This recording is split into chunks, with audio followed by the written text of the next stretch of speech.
Hey folks, welcome to this example on empirical formulas of hydrates. Alrighty, now the empirical formulas of hydrates are very similar to a regular empirical formula calculation where you have to find the masses of the individual components, divide them by the molar masses to get moles, find the smallest mole value, divide by that value, and then get our subscript. The difference between hydrates and a typical empirical formula of a compound is that we're not looking for the subscripts. We already have the subscripts. What we are looking for is the coefficient in front of the water of hydration.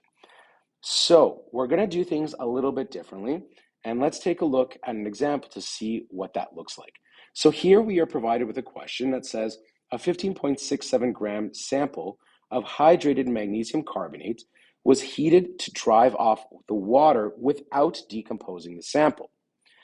The mass of the anhydrous compound was 7.58 grams. Provide the name of the hydrate. Now, to provide the name of the hydrate, we need to know what the formula of the hydrate.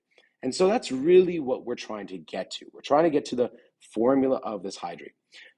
So to visualize what's happening, let's put this into a skeleton equation of sorts so that we can just visualize what is actually going on.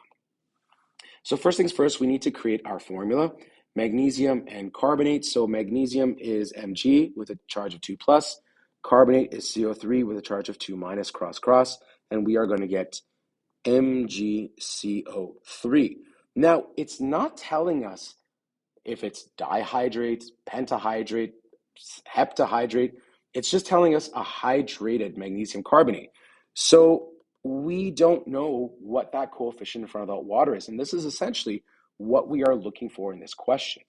Now it says that it's heated, not enough to decompose the carbonate, but just enough to drive off the water. So what that means is that it's going to be left with this solid, and then we are going to have some amount of water that's going to be driven off. Okay, now you might put gas or you might put liquid. Eventually the gas is going to turn into a liquid at room temperature, but immediately it's going to be a gas.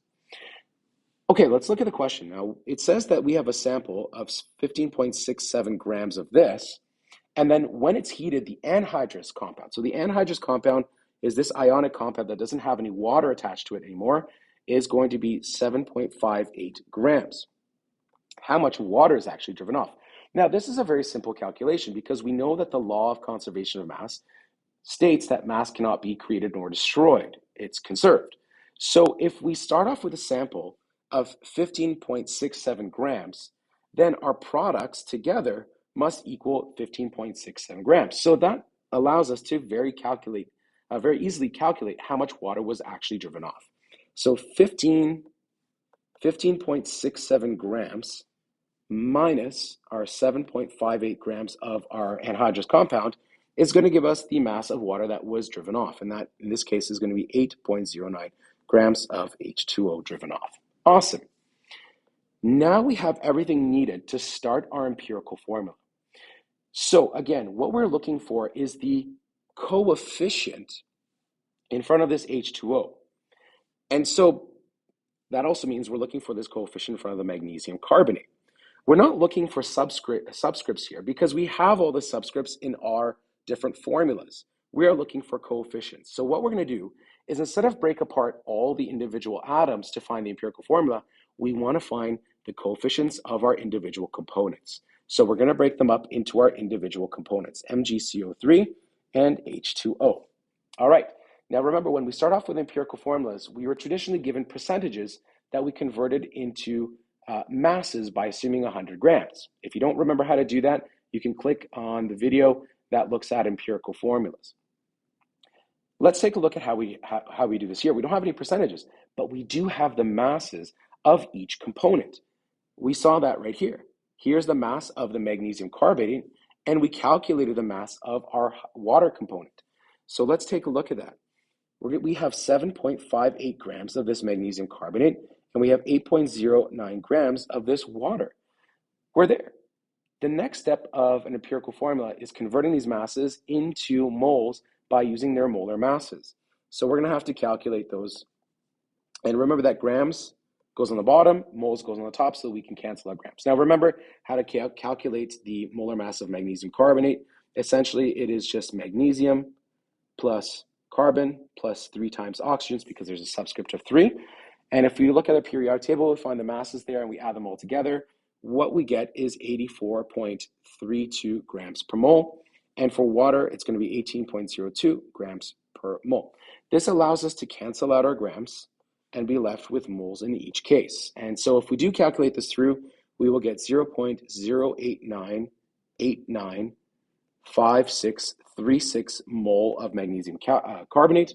And here we'll get 0.448945616 mole of water. Awesome. Now at this point, just like we did in our previous empirical formula questions, we find the smallest mole value and we divide both of those values by that value. And so the smallest mole value here is that 0.089. So I'm going to divide both of these by 0.089895636 mole. I'm going to do the same here. I'm just going to use quotation marks because I don't want to rewrite the number. Now what we notice is that our moles will cancel out here and we'll be left with a unitless number, which is perfect because coefficients don't have units.